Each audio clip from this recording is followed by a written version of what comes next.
Hello, thank you, Sam. That's really, thank you for the welcome. And yeah, my name's Paul, and I'm here with my colleague John Dixon down the front here, who's part of our planning team as well. So thank you for having me along tonight.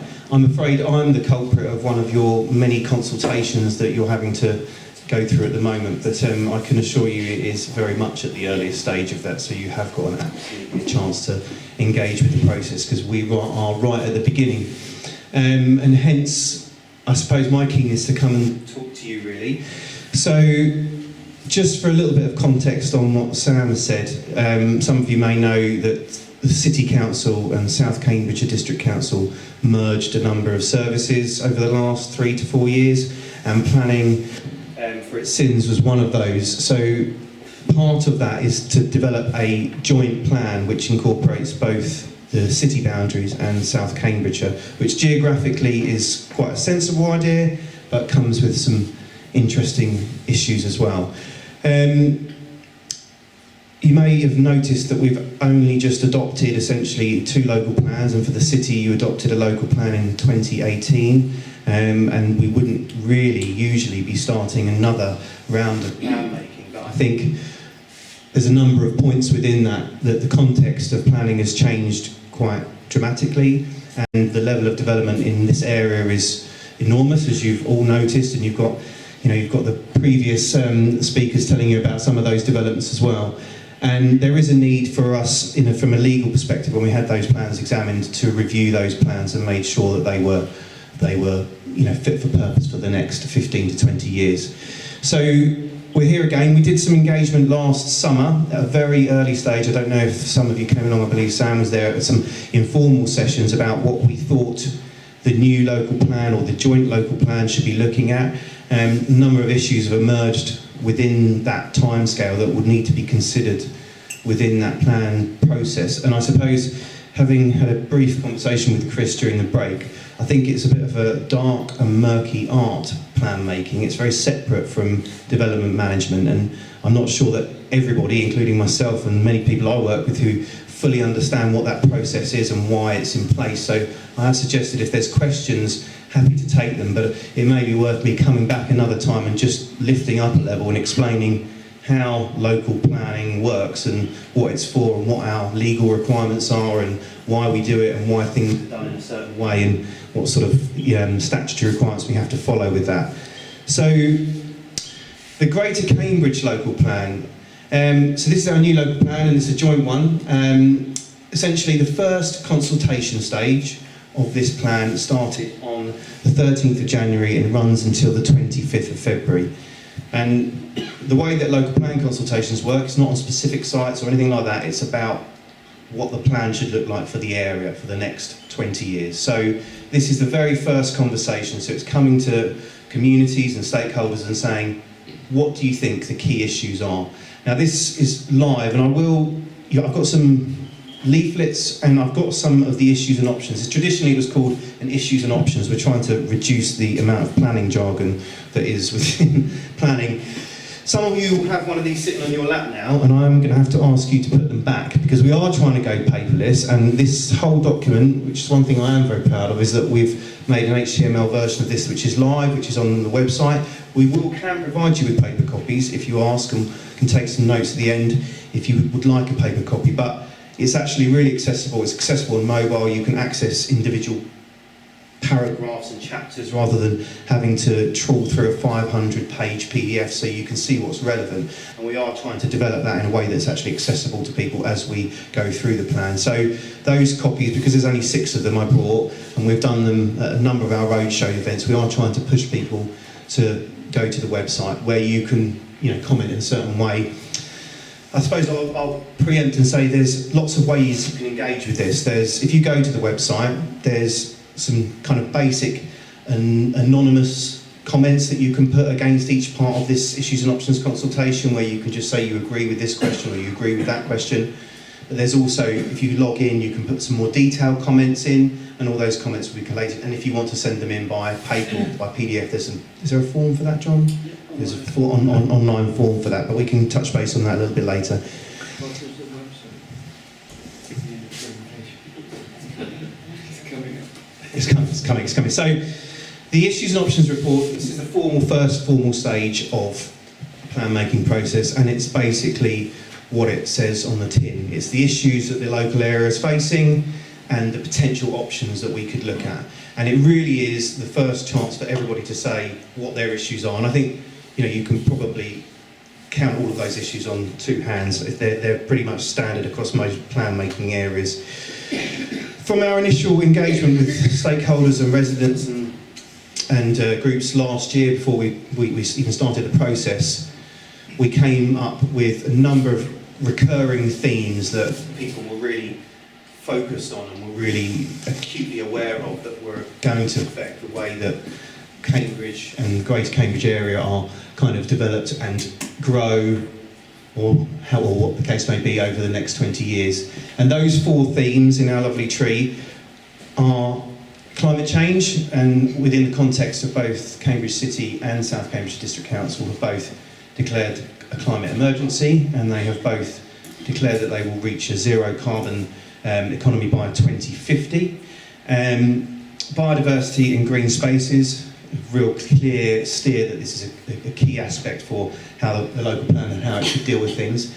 And two that are very relatable to the lady Risa who spoke beforehand around new communities and developing a kind of an inclusive economy. It's a bit of a jargony word, but really it's around social inclusion, equality, building communities rather than just building houses, ensuring that everybody has a fair share of what, and I'm not a native Cambridge person, but it tells me that it's a very vibrant economy here, and making sure that that trickles down and across all people here, which I think is probably not the case. And part of that is great places as well.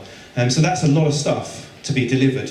And on top of that, we still have a very clear statutory process to follow. We have targets around homes that we don't set, are set by government.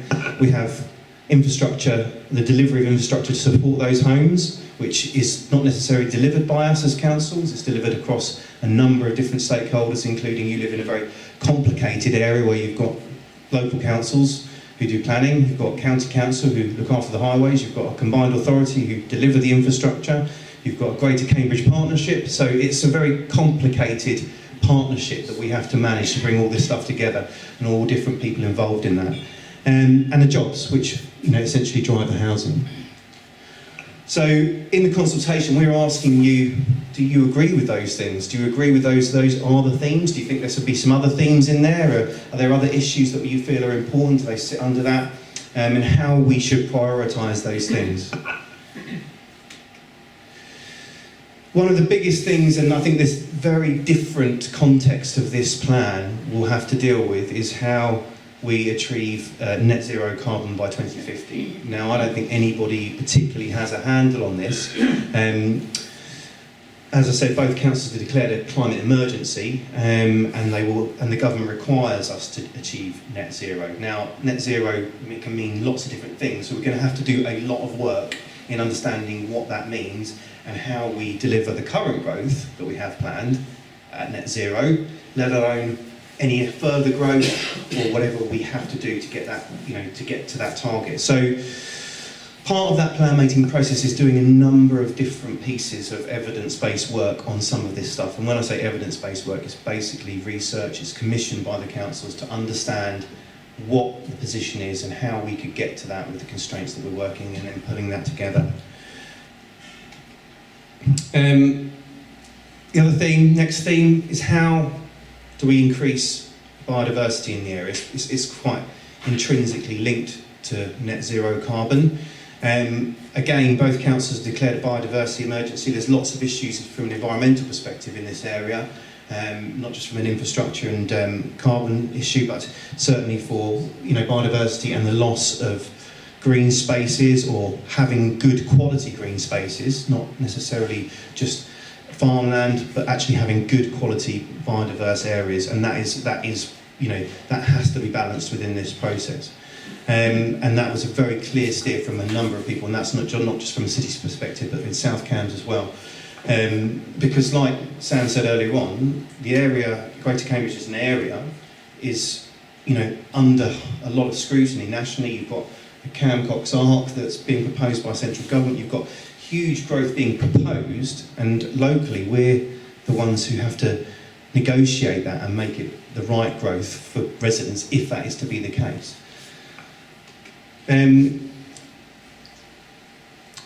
Another link in really, I suppose, with what Risa and Sam were saying earlier on, we have got lots of new development already, and we've developed a lot. Cambridge has been under significant development pressure for a number of years, and that's now moving out into South Cambridgeshire as well. South Cambridgeshire has got a number of strategic sites, it's got a number of new settlements, and I think one of the things, one of the honest factors is that we are broadly able to deliver homes, but we are not particularly good at delivering communities, and that is a very big problem with the levels of growth that we have in even existing. I think it's a massive issue, and actually that's not a one-person fix kind of issue, and as Risa rightly said, having a strong residents group is one thing, but how do we facilitate all of the things that are needed? How do you anchor sites? How do you say, well, people need to live here, but you need to anchor it with community facilities or with some retail, and actually that's all delivered by different people, so that's a really difficult thing to do sometimes, but that is a big part of it. And I think if we don't look at the lessons we've learned from the delivery of some of those sites in this area, then that is a massive error. And other parts of the country will be looking at this area, because other parts of the country are starting to build new settlements, and we've got lots coming on here. You've got lots of fringe sites that have already been delivered, and there are some positives, and that's really good to hear that there are positives, but there are some massive issues that need addressing. And hopefully as we go through this next plan period, we can start to understand what we might do, what's within the power of planning and within the council's powers, what's within other sectors' powers, what the developers and the private sector can do to help us with that too. To note, you've got 2 wards in Cambridge that are among the 20% most deprived places in the UK, and that for me doesn't say vibrant economy, that says that says exclusive. So if that continues to be the case, then I don't see how you really balance that argument. And essentially it doesn't really make a lot of sense, because if you view economy as a whole, the drain on the other services within Cambridge, i.e. county council and the NHS and the police and fire services, that will fill the drain of those areas. So I think growth has to be inclusive, and that is something that is going to be really difficult, because it's something that the planning process hasn't necessarily grasped and doesn't have all the levers to do. But there are other levers, there are other things that we can do, and if we work in partnerships with you guys who live in these places, then actually that's a really important starting point. So where am I going on a little bit? Cambridge is a very, very historic place. Yeah, we know that, and there's lots and lots of issues with conservation in the area, and there's lots of not understanding about how we can do that, and how do we make good development, how do we make well-designed development, but how do we manage the tensions that brings? Half of the, if you're talking about zero carbon, half of the houses that are, and the buildings that are, going to serve us over the next 30 years to 2050 are already been built and are already poorly designed to deliver zero carbon. So how do we manage that? How do we do the retrofitting? It's not just about the new developments, because broadly you can see how you might do that, but how do we look at the whole picture and do that in a way that's measured and balanced?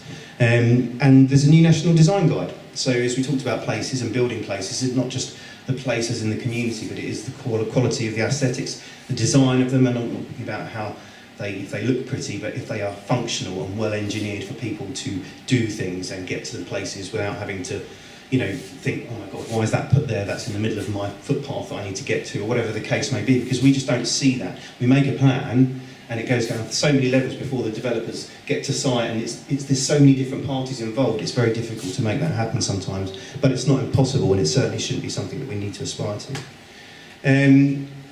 What kind of businesses and jobs? I mean, we talk about the high knowledge-based industries here, and talking about Adam Brooks and the biomedical campus, but that's just one part of the economy, and we need to look at supply chains, we need to look at jobs for people who don't necessarily see themselves in those roles and don't aspire to do those jobs. There's a massive need in many, many other skill sets. How do we balance supporting those sectors that Cambridge is renowned for by other kind of jobs? My understanding from colleagues is that we've got lots of jobs in the high end, we've got some jobs in the really low end, but we've got very few in the middle, and actually that's going to be a big problem, because You know, where do those people go? Where do they look for work? So, you know, we have to balance that off too. You know, some of this housing, you know, the housing stuff is always going to be the things that people focus on. You know, in my experience, first thing people want to know when you talk about local plan, how many houses are we building? What are you doing about the infrastructure? You know, what does this mean for me? You know, what kind of homes? What do we talk about? We're talking about, you know, densification, and I hate to keep using jargon words because I know that it's not easy for people to understand what that means. That means building maybe more higher buildings, or, you know, building more in an enclosed space. But what does that mean for green spaces? What does it mean for, you know, anchoring spaces? We need to plan. We've got a statutory requirement to plan for gypsies, travellers, caravan dwellers. We have a statutory requirement to do that, but it's always a very sensitive issue, so it needs to be thought, and we will need to address that within the local plan. We have to make this fully inclusive of our entire demographic. That's absolutely, you know, the right thing, but it's also a statutory requirement. And then what do we do with infrastructure? You know, if you're talking a plan that's going to take us to 2040, what does infrastructure even look like then? What is car use looking like in that period of time? You know, are we planning? How do we get away from zero carbon if we're still planning to build, build road after road after road? We need to consider how we do that and how we encourage a shift away from car use potentially and to sustainable transport. And what does that mean? And how do we encourage that? Because that's not within our gift to deliver as a council. It's not necessarily within everybody's gift. It's delivered by multiple parties. And obviously these things do cost, you know, vast sums of money. So this is the bit that everybody wants to focus on. But I would caveat this that we are right at the beginning of the process. So no numbers have been determined yet. We get to determine the numbers based on the evidence work that we do. Okay, so in your current local plan, there are 1,600 odd houses to be delivered per annum, yeah, and that's a combined plan between the city and South Cambridgeshire. The government, since we put those plans together, the government have introduced what's called a standard methodology for housing numbers. So essentially they've said, they look at the ONS data or the national statistics for that area and jobs growth and things like that, and they say, that's your minimum number. So that was what you have to build, okay? So that's, our minimum number is around about 1,800 per annum, okay? So that is the number that we are saying, you know, that's the minimum that we have to do. But they also, government have also said that actually you need to take into consideration local conditions or local economy when you're planning for housing numbers. So some of you might have been aware prior to, I think it was 2018, of a report that was commissioned by a combined authority called the Cambridge and Peterborough Independent Economic Review, SPEAR report, and that didn't have numbers in it, it had jobs growth in it, and it looked completely in isolation at the Cambridge economy in terms of jobs growth. And what we've done is we looked at those figures and tried to extrapolate that down to what that might mean in terms of housing numbers, and that would be the figure, that 2,900. Okay, so that evidence is out there already, so we will, you know, if we decided not to ignore it, that evidence has already been put forward. It's not evidence that we would necessarily use, but we will have to do our own work on housing numbers to try and get to a figure that we think is going to be accepted by the planning inspectorate when we get to the end of this period of time, which is in 2023, that then they say, yes, that's the right number. You know, that's acceptable. We accept that that's the number for you, this area. It's not a number that we make up and we just determine by ourselves. It has to be rigorously go through an examination process. So, and you know, having community participation is a massive part of that whole process, because this gives you and politicians a chance to understand how they can affect that and say, is this the right thing for us? And how do we go about having that conversation? So the comparison below is comparison to existing developments. So Orchard Park, Trumpington and Northstowe. Obviously Northstowe is one of the big new towns in South Cambridgeshire. They've got another couple of big ones coming as well. So where to build? Sorry Sam, I think I'm probably going on a little bit long. I'm going to rush through because there's probably lots of questions. These are the questions we'll have to be asking. You know, how do we go about, where do we build these houses if we've got that number? Once we've come up with that magic number over the next year or so, what do we do with that number? How do we get that number into places? How do we do it in view of zero carbon and inclusive economies? How do we manage that? So, do we densify existing areas? Do we look at building sites on the edge of Cambridge? Do we look at greenbelt release? Do we look at new settlements? Do we look at growing villages? Around transport hubs. You've got East West Rail announcement of a preferred route coming through here. Is that somewhere where that is a sensible place? None of this stuff is predetermined at this stage. We have to look at everything incrementally all the way through the process and test it to make sure it's deliverable. So all through this process we will have to talk to you, and I've said to Sam, I'm happy to come back on a regular basis. I'm happy to talk through kind of the uninteresting bit. I don't know, some of it's probably, all of it's probably uninteresting to most people, but I'm happy to talk through those processes and how we can, how you can get a better understanding of what choices we have. So, where do we do stuff is the key. Involving you. We have made a commitment to try and do this slightly differently, and trying to make it plain and understandable for people, because people don't understand the terminology, and that's one of the biggest problems. And they don't understand the process, and I think that's another key issue, because we don't just make it up as we go along and decide that as a council and let members take things through.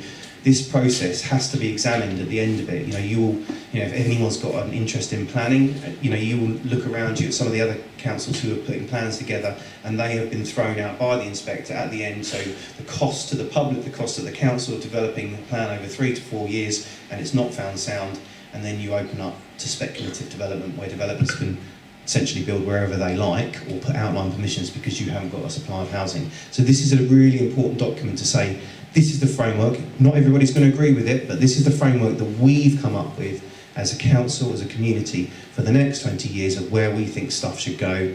That's what the development industry have to deliver on. If we don't have that in place, then we don't have a framework that we've all bought into, no matter whether it's bought into by everybody. You are one of the last events that we've done to bring this about. I mean, the plan's been online since the 13th. I'm sure that Sam will have given you details already. There is an event next weekend. It's nearly sold out. This is another part of our trying to do things slightly differently. We've got a thing called the Big Debate.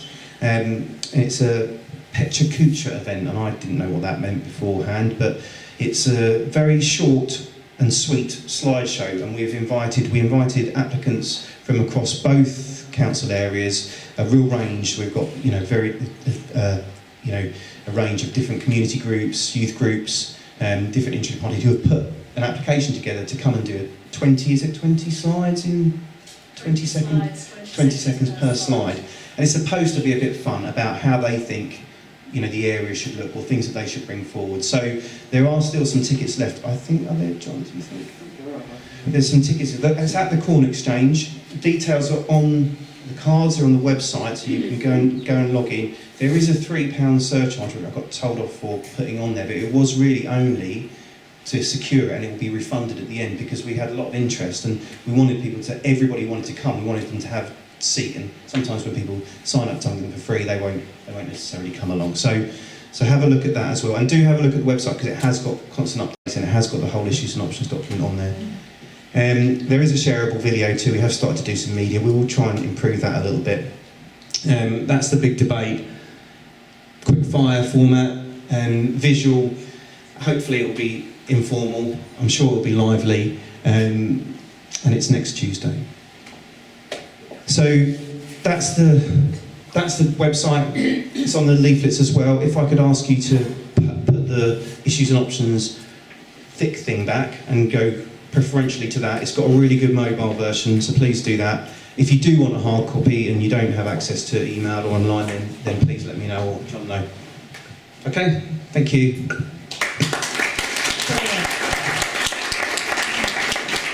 Yes, I think we've earned a glass of water. While you're regrouping, can I be cheeky and ask the first question? Okay. So one of the reasons I thought it was so important to get an event in Queen Edith and raise awareness in Queen Edith is because you put up your 6 kind of spatial strategies. Would it be fair to say that 3 of them, so the densification, the urban fringe and the transport corridors, are likely to be particularly relevant in a Queen Edith's context? So what I would say is that we cannot preempt what strategy we're going to put forward, because one of the key problems with not having an open mind is considered by the planning inspectorate as to be putting your eggs in that basket, essentially. So we have to independently test all of those spatial options. So they are pretty much the spatial options you've got. But if we went into an examination and the inspector said to us, we think you'd already decided on new settlements, or we think you'd already decided that actually densification was the way forward, then that would not be, the plan would be found unsound. So we have to really keep a real open mind about all of those options and start testing them. This year, after the issues and options, we start collating everyone's responses, and then what we start to do is look at those strategy options, start taking information that we've got from the call for sites. You'll know there's been a call for sites where the land promoters and developers come forward and offer up what sites they have or have agreed options on to whether we think they're suitable. And we have a very restrictive methodology to say, is that a site that is suitable in the context of what we need to do, or even for us to look at and test. Now, all of those sites might be suitable, none of them might be in terms of the context of zero carbon, the spatial options that we have, all of those other issues. But we have to test them and work out which ones are deliverable. The point is that at the end of the process, when you get to the examination, the inspector would want to know whether your sites that you've put in your spatial strategy are deliverable. And that means, is there a developer involved? Is there an option on that land? Has somebody agreed to develop it? And if, that's why we consider the development industry, and they're our partners in working this through, because we need that sector to deliver those homes and demonstrate that actually we can build those houses, because we will still be judged on that. Okay, I think it's probably a discussion we will have again in the future. And it will be the main key discussion, I'm sure, for this first year and a half, 18 months while we develop that spatial strategy. And I think that's something that that everybody will be more and more interested in, I'm sure. Okay, well let's treat this consultation as a practice then to fire us up. Mia, you had a question. Thanks very much. Thank you for that presentation. I'm a bit confused about where public consultation comes into the process, because what you describe is quite a strong central government steer on this, and having to pass the tests of all the kind of different criteria that you were talking about. So where does public consultation enter into the process? So I suppose if you, and John may want to comment further on this, if you take, people are very used to doing planning consultations on specific developments and specific sites as a planning application comes in. This is a very different process. To provide a local plan is a statutory process for a council, and they're bound to go out to at least 3 consultations, 4 consultations over that period of time for different parts of that plan to make sure that they've broached the plan with their communities. Now, it's part of this first part of the consultation. It's called a issues and options consultation, regulation 18 under it's a piece of statutory legislation. So, and it really is to get a feel for what communities think about development. So it's a time for us to take, and we take everything that everybody says. So every comment that goes through the website, that goes through online, it gets assimilated into a report, and we have a continuous consultation report that says, this is what we brought to you at this stage, this is what you said, this is what we've assimilated and summarised that in, and this is what we can and this is what we can't do. So it facilitates some conversations, because there are going to be periods where at this part it's, I wouldn't say it's exciting in that way, but it's a time where everyone can get their thoughts out. But there will be times when we start to do spatial options and spatial testing, which get very, very difficult, because some people might agree with them, some people might not, and ultimately that's our job, is to manage those relationships. So that's when the consultation becomes much more, focused on specific areas. But we probably will engage all the way through. But this is a public consultation. This is your chance to bring your views and give them to the council, so we can incorporate them into the next stage of plan making. So Colin.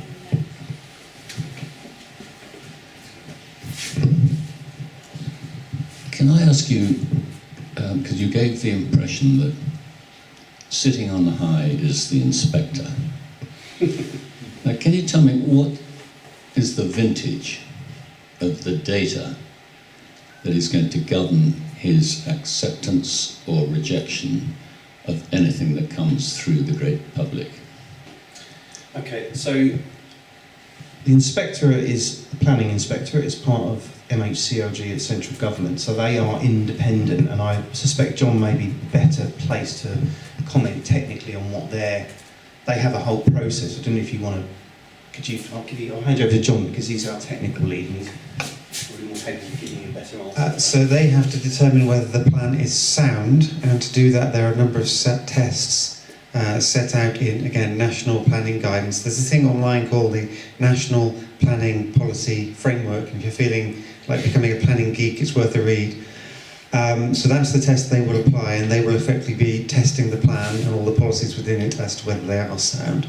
In terms of the vintage of the evidence, we're literally at the stage of commissioning a whole raft of evidence on all the topics you can imagine. So alongside doing this consultation, that's been our day job at the moment, because we really are at the start of the process. So I hope we'll be able to present the inspector with a robust and very up-to-date set of evidence to inform the plan, which will get published as we go through the process and be available at these future consultations as well. So could you just tell us, do the criteria that informs the inspector of the rule book that he's governed by, how susceptible are they to whatever is the public message that goes up there? And to what extent were they decided, I don't know, 2, 3, 4 years ago, and they haven't changed since? I'll give you a perfect example. We talked about the Nine Wells development. I would imagine that the planning of that development would have started 4 or 5 years ago. 12 years. I'll go with whatever bigger number you like. But I find it faintly depressing that a survey that Sam has run has indicated that there was no thought whatsoever at the planning level given to community. Now that is such a common sense thing. It's got nothing to do with the successful economy around Cambridge, which, let's face it, was already booming then. And so I'm trying to get my head around how does the information, the criteria at the inspector level get changed? Is it by central government? So there's a number of things to unpack in what you say. I totally agree. Policy is inflexible and does not move quickly enough for us to be able to make decisions. And essentially, a lot of the time, local policies are much quicker moving than central policies. But in order for us to be able to, the way you change central policy is to lobby, right? So that's another process that we say, well, this is not the right way for us. We have to adhere to this. So I'll give you an example. The 2 local plans that went through in 2018 had some very stringent standards that were put forward around water use within homes. And we wanted to reduce that water use because of the water issues that we had here, okay? So we provided a figure that we felt that was a much more stringent figure per household that we thought would go through. And when we took it to the planning inspectorate, they said, no, you can't enforce that because it's not a national policy. So essentially we have to put that back in again. Now, that's always a difficult balance to mention. You mentioned the community. I think that's a difficult thing. I'm not sure that those policies were not in place. There is often a disconnect from this very kind of abstract thing that is the local plan and what the policies are to the actual on-the-ground delivery, because it's so many partners all the way through. Now, the council's got the responsibility to provide that local plan, which has policies around a certain number of things, and no doubt, and without looking at the 2018 Cambridge plan, or it was probably the plan before that Nine Wells developed, it would have had issues with the communities. Now, the way that the development industry works is around, it's delivered by the private sector, so it's around cost. So essentially the cost, it's a fundamental, we can't ignore the elephant in the room that is cost. Even the shop example you give, the housing is delivered by the development industry, the retail and the shops are delivered by the market. And if they don't think there's enough demand in that area, they're not going to breathe in there to anchor the site. So what's within control of councils, what's within control of the development industry, and what's in control with us as in our other, with our other foot in, other boot on, should I say, get the right terminology, to enforce that. And actually, you made a really good point that people don't know, that actually until some of that site is built out, well, who adopts the stewardship of that particular area? Because you've got, again, the roads are adopted by the county council. That's a whole different council that's responsible for that.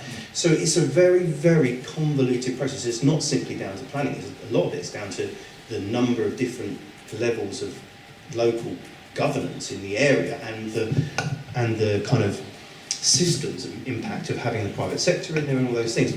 Now, communities are a massive part. And if I go back to, it's something in my own, is something that I'm very focused on myself. I'm not a planner. I come from a kind of inclusive economy background, so I'm very focused on we do something different with that. But that's not just in the gift of planning. We can't make policies that say you must deliver, these jobs. We can do stuff with meanwhile use, which is a really important way of anchoring communities. And I think that, from Sam mentioning, was it Joy's Garden? That's a, really good initial part. How do we say, well, if this site's being built out for 15 years, how do we get people who are already in the area doing stuff, having community meetings or having groups that are going on, to start rocking up there and doing things on a Tuesday night so they can start bringing that organically? Because building houses, it's a case of developers, landowners and the construction industry. Building communities is about people. Very difficult to get to work out how you do it. And you know from coming onto a new development and a new site, the intrinsic need to form relationships for that to happen. So, I'm not pretending that planning is going to fix some of those problems going forward, but I think it's in a better place, has a better understanding of the problems, and that's why we really need to engage with the lessons learned in this area about fringe developments and new settlements, because fundamentally they are the areas where they are going to be real significant issues that we're creating for the future. Sorry, I'm not holding this up. I'm sorry if that doesn't answer your complete question, please. I can't answer all of them, but I'm more than happy to kind of take stuff away and bring it back if that's okay as well. I know someone's waiting at the back. We'll see how many we can get through in the next 5 minutes. I don't want to take my the gentleman's time down the end either, but I'm more than happy to come back to another one and do a bit of a kind of what a local plan is, or do a bit of an informal session. If it helps, then, and it helps you feel like you can engage meaningfully, then I'm more than happy to do that. Hi Paul. As a local resident bearing the scars of having gone through an entire local plan process, including the inspectorate meetings, I can tell you the local community has precisely zero influence over what the local planning inspector thinks. I'm going to give you a choice. You can answer any of these three questions and we can pick them up afterwards. Okay, first of all, are you sure you're right in saying that actually retail outlets are defined by the market, because a retailer can't just build a shop where they like, it's governed by the council? So there's a question for you. Secondly, are you genuinely saying in those numbers that we are looking at 58,000 houses over a local plan period when we had 16,000 last time? And thirdly, how are you doing a local plan assessment to determine whether or not the current local plan is successful when it was implemented 12 months ago? Where is the evidence base to say how that local plan is going? So you'd like me to answer one of those questions? Any one of those. And I'm happy to pick up on either of the other two of those questions. If you want to pick up that separately, that would be fine, absolutely fine.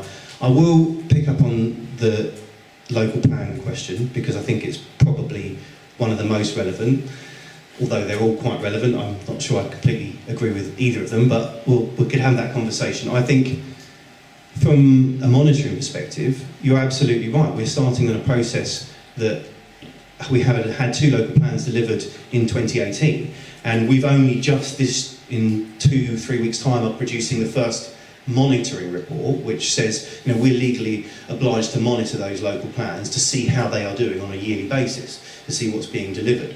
So, but we have to do this. It's not something. It's not a choice. It's not. There's not this, and that's not the point. Is if it was a choice, then we wouldn't be doing it. But we are bound to do it. The point is, and it probably relates to your middle question around the fact that residents have no say.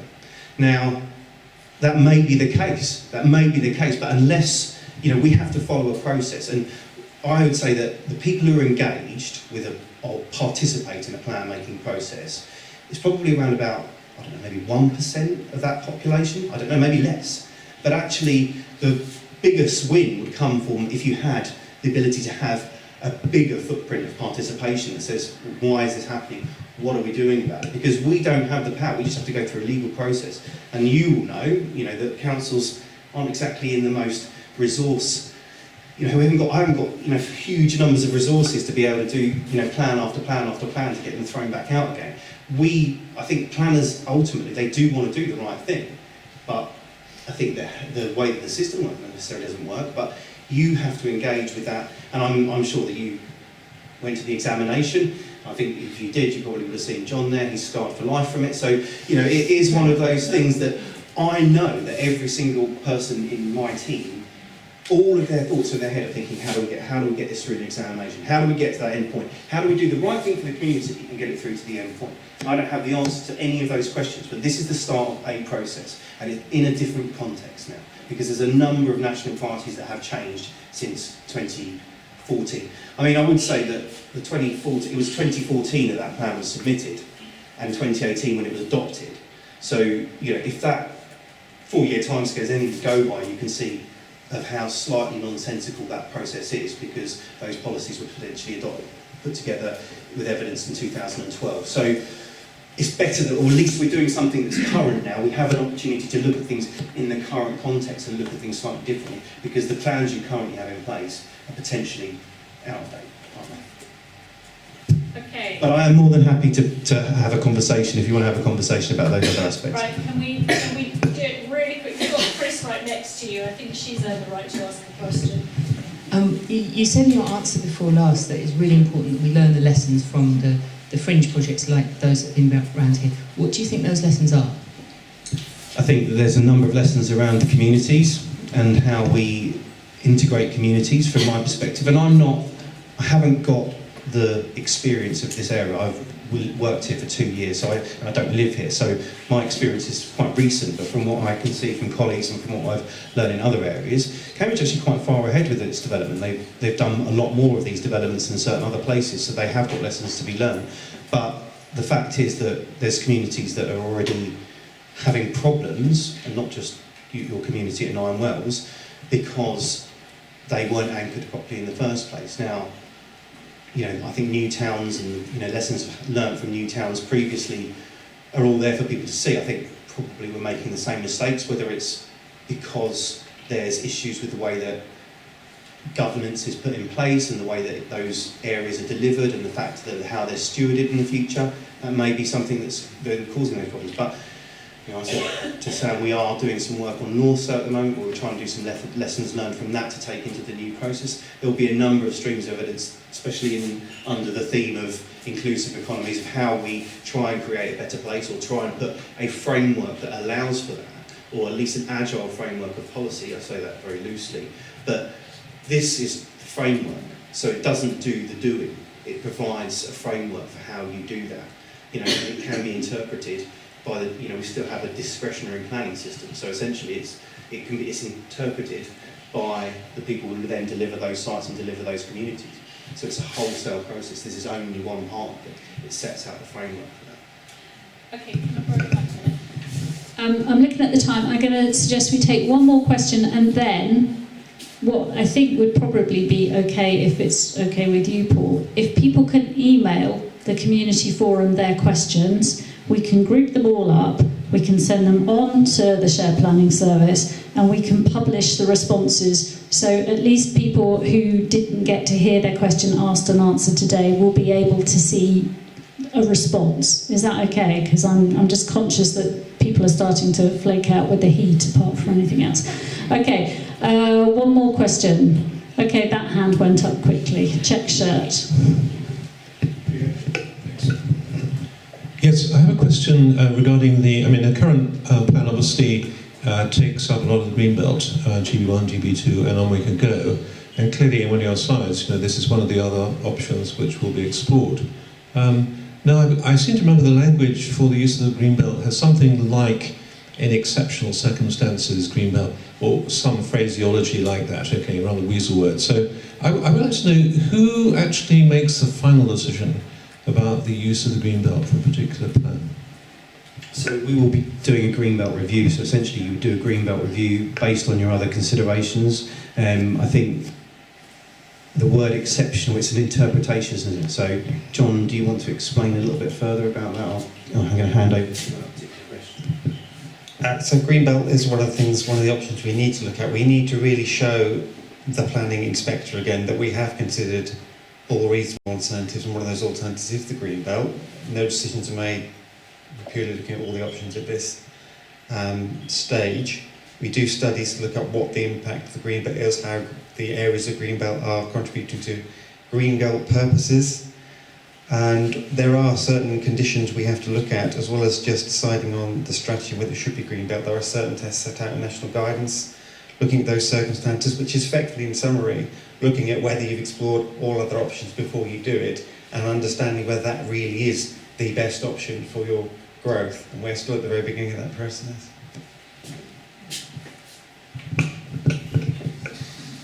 So I'm just going to add one thing in quickly. So Sam said to collate your questions. I would encourage you to go. I appreciate that sometimes it might seem slightly futile, and I understand that planning has not got an incredibly great reputation, but essentially, I don't. Do you know what? I get beaten up all the time. So it's genuinely something that's not particularly seen viewed very well. I think that's for a number of reasons, but I would ask you to go through the issues and document consultation and comment through that, because it is, whatever democratic system you have, whether it works or it doesn't work, that is your genuine opportunity. And I'm a resident, not here, but I'm a resident in this country, the same as you. I have the same opportunities to comment and do things, but unless you do it, then we can't use that. We can't use your comments to say this is what our residents are saying. And I vouch for the fact that people genuinely in councils or in local government actually really do care what their communities say. They do actually care.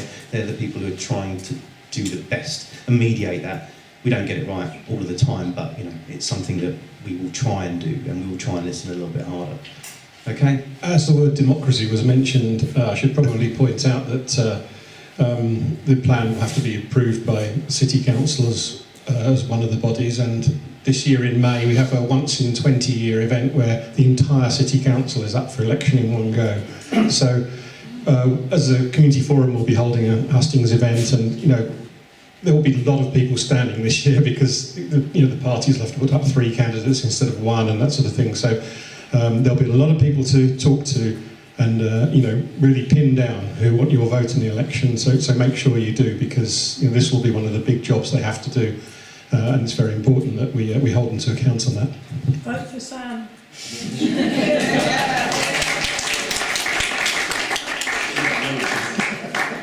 Community forum is strictly politically neutral. Right, so on that note, thank you, Nikki. Paul, thank you very much for coming in and doing this evening, and I hope it genuinely is the beginning of a conversation. I think there's a lot of appetite for it to be a real conversation around here, because the likelihood is that expansion of both employment sites, i.e. the campus, and housing to serve those employment sites is going to have a really material bearing on this area, and people need to know what's going on and feel they have the ability to contribute to whatever extent the system allows. And you've been very honest about that, so thank you. Round of applause to Paul.